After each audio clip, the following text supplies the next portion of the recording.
To achieve these aims, we must defeat corruption and disorientation, and we shall defeat them. Corruption has become a real enemy. It starts in the Ministry of Finance, where projects are designed with supernumerary elements, extras. They make a project, but they add in things which are not there, which shouldn't be there. These bloated projects go to ministries, like the Ministry of Water and so on. Then to the committees of parliament. You watch out. You watch out. Committees of parliament.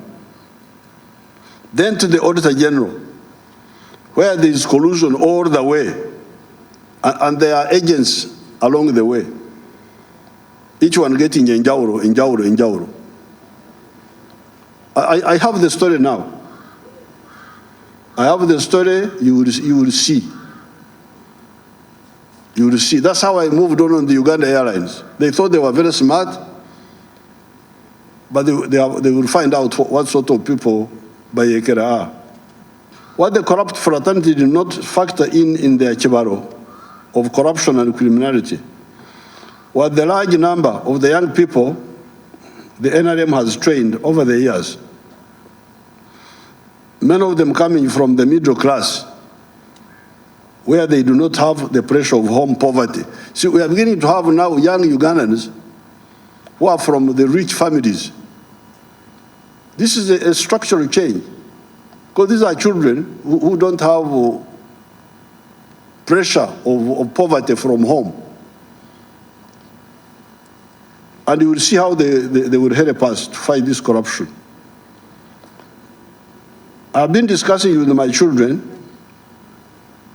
who are now senior adults. They are no longer children. They don't want me to say their age, but who are now senior adults, the timeliness of creating DRA, Descendants Resistance Army 1, to take forward the work of the original NRA of their parents. This fraternity recently recommended to me one of their group. When I talked to her about a certain job, her answer was, "No, Mzee, that is not my passion." As they speak in their exotic accent. These are people who work for passion, not for money. Against resistance, I put one of them, Irene Kagwa, to manage Uganda Communication Commission. When I was appointing that girl, I was, no, that one is young, he's not experienced. Although some of these other have problems, but they are political. No, I said, no. If you are corrupt, you are not a political asset. A corrupt person is not a political asset. It's a political liability. I put one of them, Ms. Irene Kagwa, to manage Uganda Communications Commission. She's doing a commendable and clean job from the little I hear. The young passionists are liberating the Uganda Airlines. The resistance movement in the Uganda Airlines was by these young passionist people there. It is easy for the NRM to defeat corruption. With the disorientation, I want to appeal to the NRM MPs to grasp our strategy of everybody joining the money economy with the Chibaro, as we agreed at Kyenkwanzi recently. The target of all these efforts is to ensure two things: prosperity of our people by helping them to create wealth for themselves as well as jobs for themselves and others, and also ensuring security of our country. To achieve this, we must ensure the socio-economic transformation of our society by phasing out the peasants and the feudalists and creating a skilled working class society.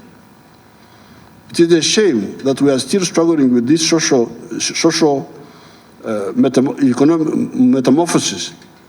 232 years from the time of the French Revolution in 1789, when, as already pointed out above, France already had a middle class and a working class, in addition to the oppressive feudalists and the poor and badly exploited peasants, the serfs.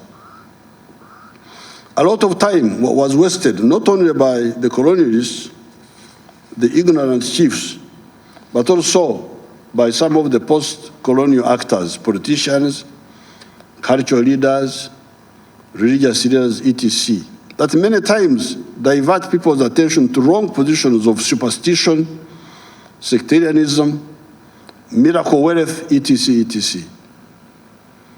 Mao Zedong in China struggled against these parasite groups. That is why China now is on the verge of becoming a first world country. China now is the second richest country in the world. If you go to 1949, when Mao Zedong came into government, it was very far.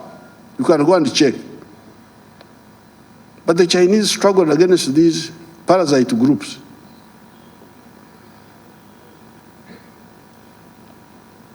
Ever since 1986, if you leave out the other years of struggle, the NRM has been insisting on 4 stimuli to cause this socio-economic transformation. These are education for all.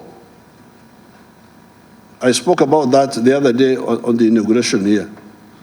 Everybody joining the money economy away from the pre-capitalist practice of primitive self-sufficiency of Okore Chida Kionka.